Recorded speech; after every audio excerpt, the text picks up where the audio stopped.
कन्नौज कानपुर के बाद अब राजधानी लखनऊ में भी जीका वायरस ने दस्तक दे दी है। 2 मरीजों में जीका वायरस की पुष्टि के बाद स्वास्थ्य विभाग में हड़कंप मच गया।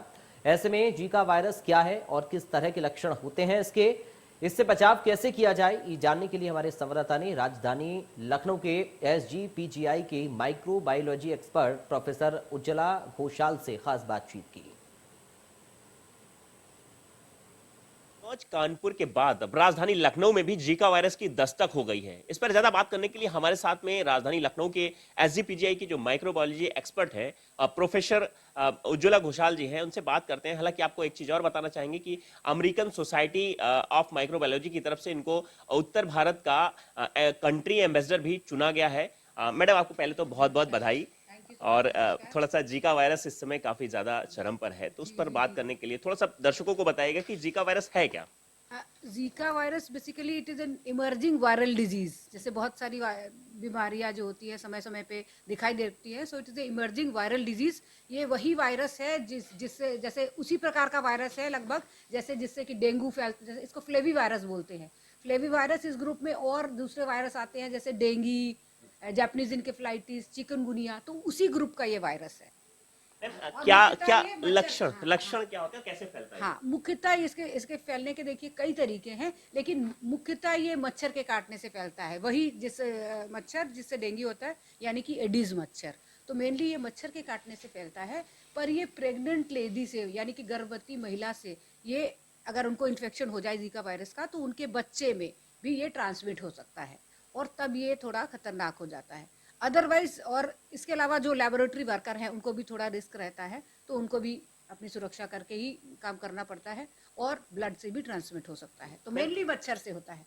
मैम, अगर बचाव की बात की जाए तो किस तरह से हम इससे बचाव करें? हाँ, सबसे पहले तो इसका लक्षण का बात कर लें तो जैसे कोरोना में भी था कि 60 to 80% में तो उसका कोई ज्यादातर ये एसिम्प्टोमेटिक होता है, मतलब कोई लक्षण नहीं होते। इन्फेक्शन होता मतलब कोई लक्षण नहीं होते पेशेंट को, इसलिए पता भी नहीं चलता।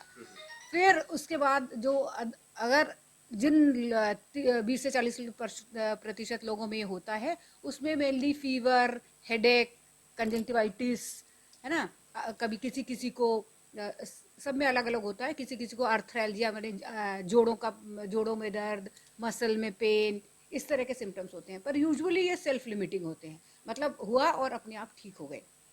लेकिन जैसे मैंने पहले भी बताया कि जैसे अगर कुछ कुछ कंडीशन में ये खतरनाक हो जाए, इसका हम बातें क्यों करते हैं, इतना हम इसके बारे में क्यों भयभीत हैं या हमको लगता है ये खतरनाक है। एक जैसे कोरोना था कि ये एपिडेमिक का रूप ले सकता है। जैसे आपने देखा कि पहले खाली ये एक पेशेंट में हुआ कानपुर में, फिर उनसे एक से दूसरे को और दूसरे से तीसरे को वहाँ काफ़ी फैल गया, अब वहाँ से कन्नौज चला गया और अब ये लखनऊ। सो ये इसको बोलते हैं एपिडेमिक, जो एक साथ बहुत जगह।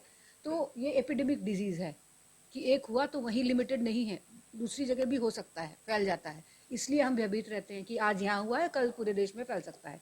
एक दूसरा ये है कि जैसे मैंने बताया कि अगर कोई प्रेग्नेंट लेडी है उसको हो गया, तो उनके बच्चे में ये हो सकता है और तब ये थोड़ा खतरनाक हो जाता है, क्योंकि उनको न्यूरोलॉजिकल डेफिसिट हो सकता है, मतलब नर्वस सिस्टम से रिलेटेड उनको डिजीज हो सकती है। बोलते हैं माइक्रोकेफाली, मतलब जो उनका सर, जैसे हम लोग का सर का एक डेफिनेट साइज है, तो उनका सर, उसमें सर का विकास इतना, मस्तिष्क का इतना विकास नहीं हो पाता है। ये थी हमारे साथ में प्रोफेसर उज्ज्वला घोषाल जी, जो कि माइक्रोबायोलॉजी एक्सपर्ट है, और उन्होंने बताया कि किस तरह से हमें जीका वायरस से बचाव करना चाहिए, क्या लक्षण होते हैं, और वहीं बहुत जल्द ही एसजीपीजीआई में इसकी जांच भी शुरू हो जाएगी।